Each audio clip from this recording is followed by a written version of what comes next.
بسم اللہ الرحمن الرحیم. السلام علیکم. نور اللہ آپ کی خدمت میں حاضر ہے. ٹیمیں بدل گئیں, وزیر اعظم اور وزیر اعلیٰ, کس نے قربانی دی ہے, کون فائدہ اٹھائے گا اور کون کہاں جائے گا, یہ ایک کہانی ہے.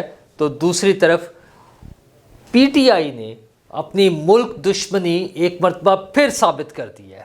وہ پاکستان کے ساتھ کیا کرنا چاہ رہے ہیں اور ہم روک کیوں نہیں رہے. ویسے بائی دا وے وہ کون سے موقع تھے جہاں سے ہمیں پکڑ کے روکنا چاہیے تھا تاکہ آج ہم اس نہج پر نہ پہنچتے, وہ کیا خرابیاں تھی. لیکن ان سب سے پہلے اور انہی چیزوں سے لنک سب سے اہم سٹوری کہ فیض حمید نہیں مان رہے. انہوں نے صاف جواب ہے ان کی طرف سے, کوئی لفٹ ہی کوئی نہیں ہے. اتنے بڑے افسر ہیں, وہ اتنے طاقتور ہیں کہ ان کی طرف سے صاف انکار ہے. جی ہاں, دھرنا کمیشن نے فیض حمید صاحب کو بلایا, پہلے بلایا وہ نہیں آئے, پھر بلایا اور کل انہیں صبح 10:30 بجے بلایا تھا اور وہ کل بھی پیش نہیں ہوئے. پہلے والے پیشی پہ تو ایک بہانہ بعد میں سامنے آیا کہ وہ جناب دھرنا کمیشن نے نوٹس بھیجا تھا, وہ نوٹس وزارت دفاع کو جانا تھا. وزارت دفاع نے جو کنسرن پرسن ہوتا ہے اس کو بائی نیم بھیجنا ہوتا ہے تاکہ وہ یقینی بنایا جائے کہ تعمیل ہو گئی ہے, اس کنسرن بندے تک پہنچ گیا ہے. لیکن وہ نہیں ہوا تھا, پہنچا نہیں تھا, مطلب جو کوئی بھی بہانہ ایکسکیوز ہو سکتا ہے وہ کر کے. ادروائز یار اگر کسی نے بلانا ہو اور وزارت دفاع کو بتا دیا جائے تو یہ کیسے ممکن ہے کہ وزارت دفاع کو بتا بھی دیا جائے پھر بھی نہ وہاں تک بات پہنچے. اصل میں وہ آنا ہی نہیں چاہتے. اچھا, وہ ٹرخا دیا گیا, بات گول ہو گئی, باقی لوگوں کے بیانات ہوئے, تو کل کا دن تھا, پھر دوبارہ انہیں بلایا تھا اور اس مرتبہ امید تھی کہ شاید وہ آ جائیں گے کیونکہ اس سے پہلے احسن اقبال ان کی حمایت میں بیان دے چکے ہوئے ہیں. مطلب وہ کافی حد تک یہی ہے کہ جناب فیض حمید صاحب کا کوئی قصور نہیں ہے, ان کا کوئی پرابلم نہیں ہے, آگے چلیں ٹھیک ہے چھوڑے پرے. تو دھرنا ہو گیا تھا, کوئی مسئلہ ہی کوئی نہیں ہے. ہماری حکومت تھی, گر گئی, ایسی کی تیسی پھر گئی, اپنے وزیر کا استعفیٰ دلوانا پڑا, جو بھی ہوا کوئی بات نہیں, خیر ہے, فیض حمید صاحب کا کوئی قصور نہیں ہے. تو وہ اس وقت کے وزیر داخلہ کا یہ بیان آ گیا تھا. لیکن فیض حمید اتنے بڑے افسر, اچھا پھر کوئی ٹینشن کوئی نہیں ہے انہیں. ایک ہونا کہ پابندی ہے, کوئی سیکیورٹی ایشوز ہیں. وہ ابھی کچھ دن پہلے ہمارے دوست گوہر بٹ صاحب نے بھی بڑا تفصیل سے وہ بلاگ کیا کہ لاہور میں کینٹ ایریا میں پھر رہے تھے, ان کا کوئی پلازا بھی ہے. ظاہر ہے بڑے افسر ہیں, اتنے بڑے بڑے افسروں کے پاس پراپرٹیز بھی ہوتی ہیں. تو وہ وہاں آئے ہوئے تھے, وہاں انہوں نے وزٹ کیا ہے, مطلب اپنی کیا کہتے ہیں زیارت کرائی ہے لوگوں کو. وہاں وہ پھر رہے تھے, کوئی مسئلہ نہیں ہے.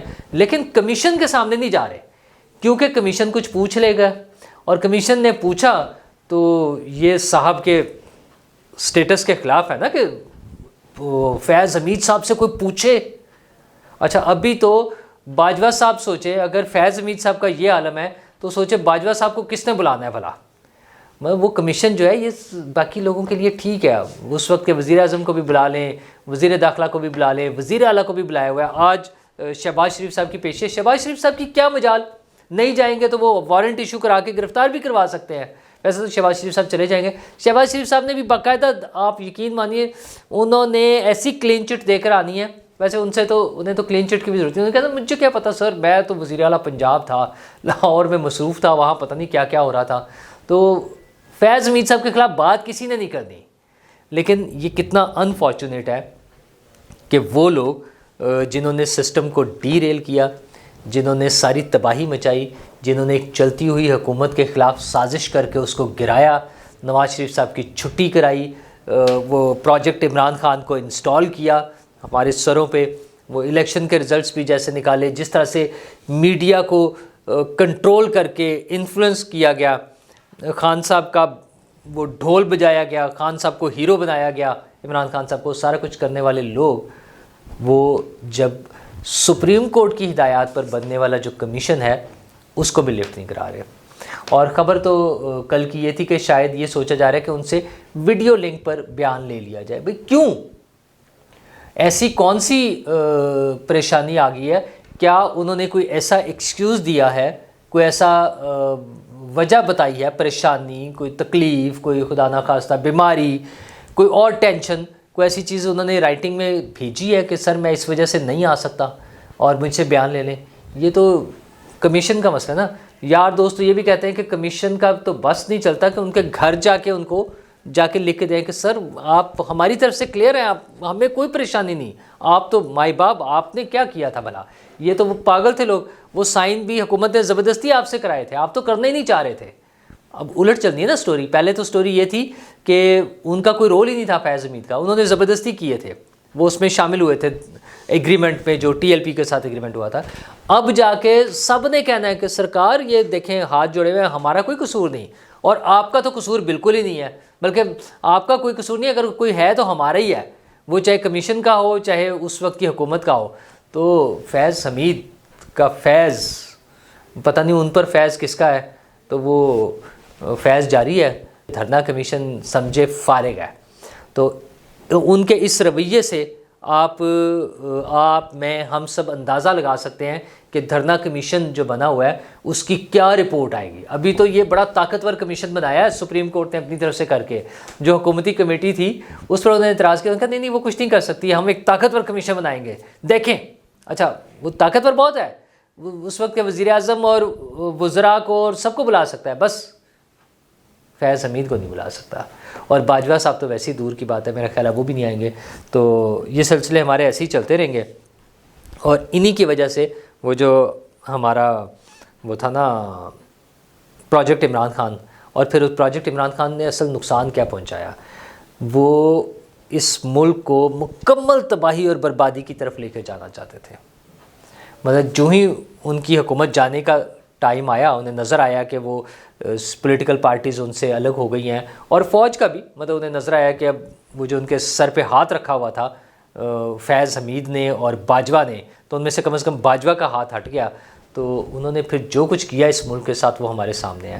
اور اس میں سب سے خوفناک، باقی لوگ ہم اور چیزوں پہ بھی شور مچاتے ہیں، 9 مئی ہے، اس سے پہلے ہنگامے اللہ ابلا ساری چیزیں، لیکن وہ جو شوکت ترین کی کال تھی نا صوبائی وزراء کو، وزرائے خزانہ جو تھے جھگڑا صاحب اور ان دونوں کو جو ہے نا پنجاب کے اور کے پی کے، وہ ایک بہت بڑا ٹرننگ پوائنٹ تھا. اگر ہم اس کو ریئلائز کرتے، اگر ہم اس پہ کسی کو احتساب کے کٹہرے میں لا کے کھڑا کرتے.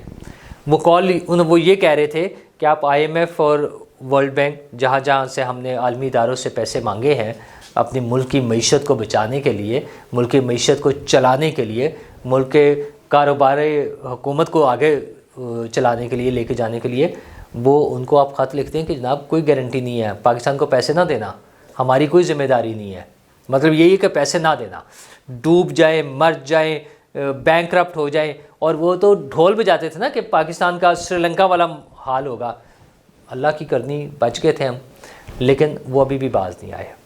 اب ان کے موجودہ چیئرمین جو ہیں بیرسٹر گوہر، اب جو خبروں کے مطابق انہوں نے آئی ایم ایف کے نمائندوں سے ملاقات کی ہے اور انہیں بتا دیا ہے کہ جناب ہماری طرف سے کوئی گارنٹی نہیں ہے.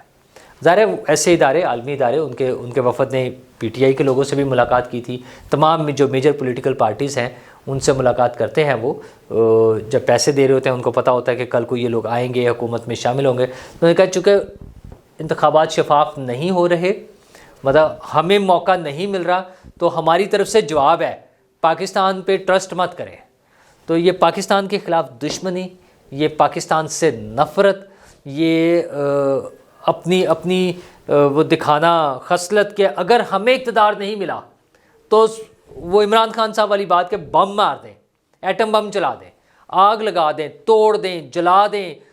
شیخ رشید جو تقریریں کرتے تھے اور باقی لوگ ان کے آگ لگا دو، جلا دو، مار دو، تو وہ سارا کچھ ان کا حال ہے کہ اگر پی ٹی آئی کو حکومت نہیں ملنی نا تو پھر پاکستان کے لیے، پاکستان کا جناب آپ حقہ پانی بند کر دیں، پاکستان میں کوئی روپیہ نہ دے، تاکہ پاکستان کی حکومت نہ چلے، پاکستان کا کاروبار نہ چلے، پاکستان کی معیشت نہ چلے.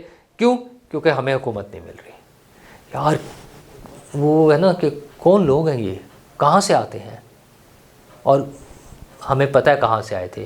یہی فیض حمید، یہی باجوہ جنہوں نے انسٹال کیا تھا. ویسے تو ان سے پہلے والے بھی شامل تھے، سارے شامل تھے، لیکن خاص طور پر فیض حمید اور باجوہ جو آج بھی اتنے طاقتور ہیں. یہ پاکستان کی دشمنی میں آج بھی پاکستان کی جڑیں کاٹنے کے لیے، پاکستان کو نقصان پہنچانے کے لیے کام کر رہے ہیں. اور ان کو انسٹال کرنے والے فیض حمید اور باجوہ، ان کو کوئی ہاتھ نہیں لگا سکتا. کمیشن بھی نہیں بلا سکتا. اور اگلے 2 دنوں میں آپ دیکھ لیجئے گا, آج شہباز شریف صاحب اگر گئے, انہوں نے کیا کرنا ہے, اور 2 مہینے کا ٹائم تھا نا ٹوٹل, تو جو ہی اس کی رپورٹ آئے گی آپ ہمارے سامنے سارا کچھ کلیئر ہو جائے گا. دوسری طرف سیاسی فرنٹ پر بھی عجیب و غریب صورتحال ہے.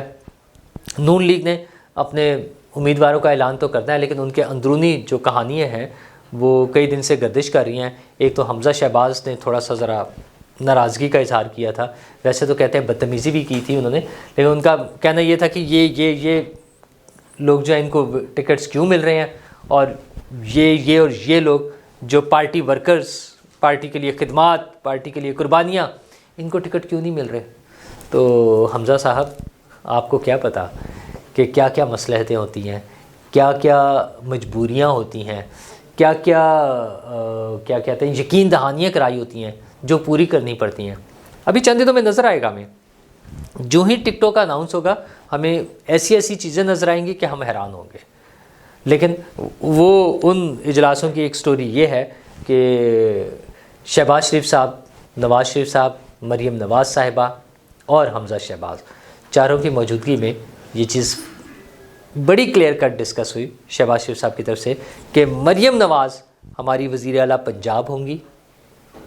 جی ہاں, پنجاب کی پہلی خاتون وزیر اعلیٰ مریم نواز ہوں گی, لیکن وزیر اعظم نواز شریف نہیں ہوں گے, شہباز شریف صاحب خود ہوں گے. تو یہ نواز شریف صاحب کی قربانی ہے یا کوئی انڈرسٹینڈنگ ہے یا کوئی, اب آپ میں کیا کہوں اس بات کو. بہرحال میرا پھر بھی یہی خیال ہے کہ اگر انہیں سیٹس زیادہ مل گئیں تو پھر نواز شریف صاحب نہیں مانیں گے, پھر کوئی ڈیل توڑ نہیں چڑھے گی, پھر بالکل مختلف صورتحال ہوگی. لیکن جو الیکشن سے پہلے والی ایگریمنٹس ہیں یا ڈیلز ہیں وہ تو ہوں گی, بٹ الیکشن کے رزلٹ والے دن اگر نون لیگ کو سیٹیں زیادہ مل گئیں تو پھر نواز شریف صاحب کو منانا مشکل ہوگا. جس طرح آج فیض صاحب کو بلانا مشکل ہے نا, اس طرح پھر نواز شریف صاحب کو منانا مشکل ہوگا. اور انہیں ماننا بھی نہیں, اگر وہ سیٹیں جیت جاتے ہیں, الیکشن جیت جاتے ہیں, تو پھر وہ اپنی منمانی کریں گے, پھر وہ کسی کی بات کیوں مانیں. لیکن فی الحال صورتحال یہی ہے کہ ٹیمیں بدل جائیں گی. جو نواز شریف صاحب کے ساتھ سینئر لوگ تھے, رانا ثناء اللہ صاحب اور دیگر اہم لوگ, وہ پنجاب میں مریم نواز صاحبہ کے ساتھ ہوں گے, اور شہباز شریف صاحب اپنی ٹیم بنائیں گے. وہ جو ان کی پرانی ٹیم تھی اس کو وہاں لے جائیں گے یا کچھ اور لوگوں کے ساتھ مل کے, ظاہر مل جل کے حکومت بننی ہوگی نا پھر تو ان کے ساتھ مل کے وہاں پر وہ اپنی الگ ٹیم بنا لیں گے. یہ والی ٹیم یہاں کام کرے گی, اور یہاں پر کام شروع ہو گیا ہے مریم نواز صاحبہ کے لیے. ان کے لیے کیمپین تیار کی جا رہی ہے کہ انہوں نے کیسے ڈیلیور کرنا ہے, انہوں نے پنجاب کو کیسے لے کے چلنا ہے, خاص طور پر انہوں نے خواتین کے لیے کیا کام کرنا ہے. جب خاتون وزیر اعلیٰ آئے گی تو خواتین کے لیے بھی کام کر رہی ہوگی نا, انہیں کیا آفرز ہوں گی خواتین کے لیے, ینگسٹرز کے لیے, نوجوانوں کے لیے, وہ کیا کیا کام کریں گی, کیا نئے انیشیٹوز ہوں گے. ان سب چیزوں پہ کام شروع ہو گیا ہے. تو امید یہ کی جا رہی ہے نون لیگ کی طرف سے کہ ہمیں پہلی خاتون وزیر اعلیٰ مل جائیں گی. اچھا, ان ساری باتوں کا اصل مسئلہ تو یہ ہے کہ 8 فروری کو الیکشن ہو جائیں, پرامن طریقے سے ہو جائیں. پی ٹی آئی کو تو نظر آ رہا ہے, وہ جو آئی ایم ایف تک کو جا کے انہوں نے شور مچا دیا نا, انہیں تو نظر آ رہا ہے کہ وہ آؤٹ ہے. اب تو وہ یہ ترلے منتیں کر رہے ہیں کہ ہمیں کوئی ایک نشان دے دیں. ان کے بیرسٹر گوہر صاحب کا یہی بیان ہے نا اب کہ سر ہمیں کوئی ایک نشان دے دیں, بلہ بھی ضروری نہیں ہے, کوئی بھی دے دیں, ایک نشان دے دیں. انہیں پتہ ہے کہ اگر انتخابی نشان نہ ملا تو پارٹی تتر بتر ہو جائے گی, پھر ان کے امیدوار نہیں ہوں گے. وہ ڈھیر سارے امیدوار ہوں گے, ہر امیدوار انہی کا کہلا رہا ہوگا, لیکن اگر کوئی جیت گیا ان کے امیدواروں میں سے, تو وہ پھر پی ٹی آئی کے ساتھ نہیں ہوگا, وہ آزاد ہوگا, اور پھر وہ واقعی آزاد ہوگا کہ پتہ نہیں کہاں کس شاخ پہ جا کر بیٹھے. تو لیٹس ہوپ کہ الیکشن 8 فروری کو ہو جائیں, پرامن ہو جائیں, اور ایک سٹیبل مستحکم حکومت, مضبوط حکومت بن جائے, اور ہمارے مسائل بھی حل ہو سکیں. شکریہ.